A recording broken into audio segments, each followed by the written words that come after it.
Au nom du Père et du Fils et du Saint-Esprit, ainsi soit-il. Mes chers fidèles, alors les pères de l'Église nous enseignent que la femme qui s'approche de Jésus et qui touche son vêtement dans une foi si vive qu'elle en obtient la guérison, et c'est le Seigneur lui-même qui lui dit, eh bien cette femme a comme enlevé le privilège aux notables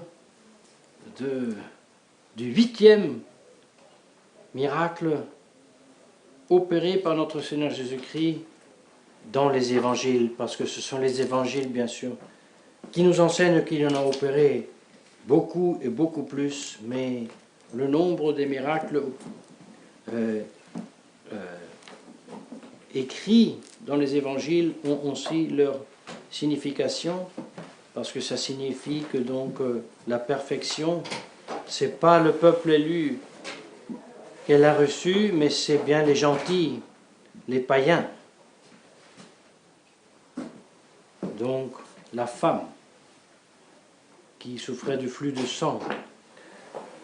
Et en même temps, quelle grande consolation, le 9e miracle, par contre, c'est la résurrection de la fille de ce notable. Ça représente donc la conversion des Juifs à la fin des temps. Deo gratias. Mais tragiquement sévère, saint Augustin, en décrivant, en expliquant avec peu de paroles ce fait, il dit, oui, mais pas les Juifs qui vivent aujourd'hui. Eux, ils iront à leur lieu. Ce seront leurs fils.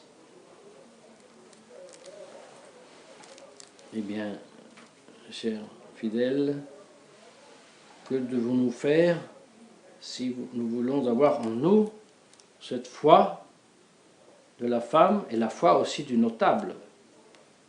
La foi du notable qui veut passer de l'Ancien au Nouveau Testament.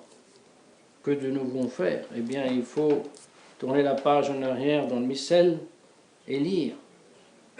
Il faut ne pas être les ennemis de la croix de Christ, parce que si nous sommes ennemis de la croix du Christ, notre fin est la perdition. Notre Dieu est le ventre de la Pachamama. Notre gloire est d'apparaître dans tous les journaux comme ceux qui se vantent du ventre de la Pachamama. Et nous, quand on fait ça, on se vante d'une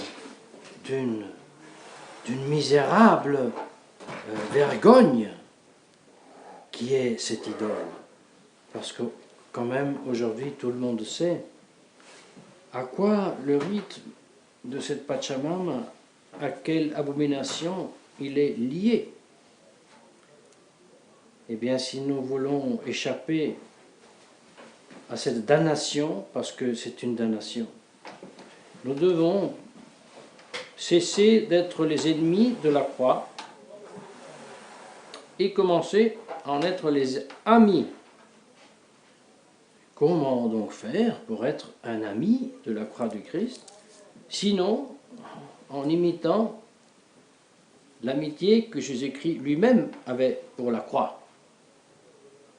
Or, si nous, simplement comme êtres humains, nous aimions la croix, nous aimions souffrir, nous désirions souffrir, même verser le sang, eh bien, si nous le faisions de façon parfaitement humaine, nous serions à notre juste place dans la psychiatrie, avec des médicaments forts qui calment nos pervers désirs. Mais être ami de la croix du Christ, c'est absolument tout autre chose. Parce que Jésus-Christ ne désirait pas, n'avait pas exprimé son désir du baptême du sang pour le plaisir de souffrir, mais il avait exprimé ce désir pour une raison très précise.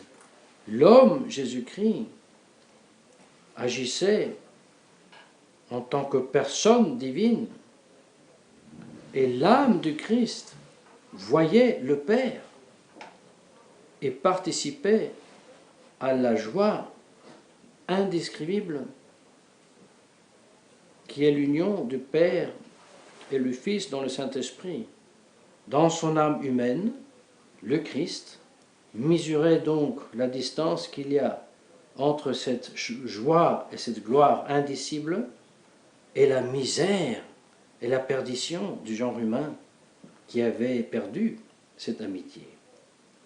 Et donc, en mesurant cette distance, il comprenait la nécessité d'expier le péché d'Adam, d'expier nos péchés, et voilà la raison pour laquelle, avec angoisse, il désirait verser son sang. Mes chers fidèles, les 1000 et petites circonstances et occasions dans la journée nous soient l'occasion de commencer dans le petit à être les amis de la croix du Christ, parce que vous savez, ça serait bien une illusion de commencer à rêver d'être le grand martyr qui se fait manger par les lions pour Jésus-Christ.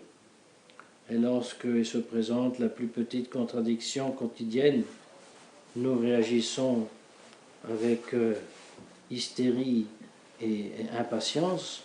Nous serions bien des pauvres illusionnés. Nous devons apprendre fortement à devenir des amis de la croix du Christ et croire que c'est cette vertu, cette transformation de notre pensée, vouloir, désirer vivre en Jésus-Christ qui triomphera de Bergoglio et de sa Pachamama, rien d'autre. Et c'est donc la grâce que nous demandons en cette Sainte Messe, pour nous-mêmes, mais aussi, comme nous le disions, pour notre famille, pour notre peuple. Vous savez, il n'est pas facile garder en soi, déjà en soi individuellement, l'union, l'amitié avec Jésus-Christ.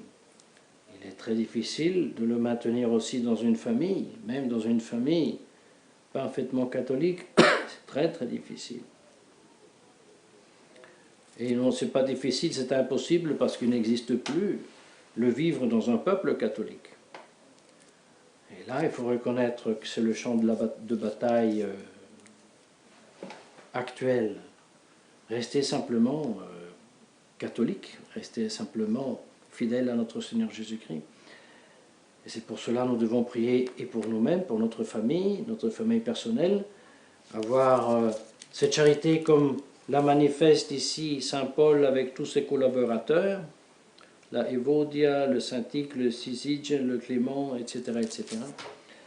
Et alors, ayons cela, prions pour notre peuple d'origine.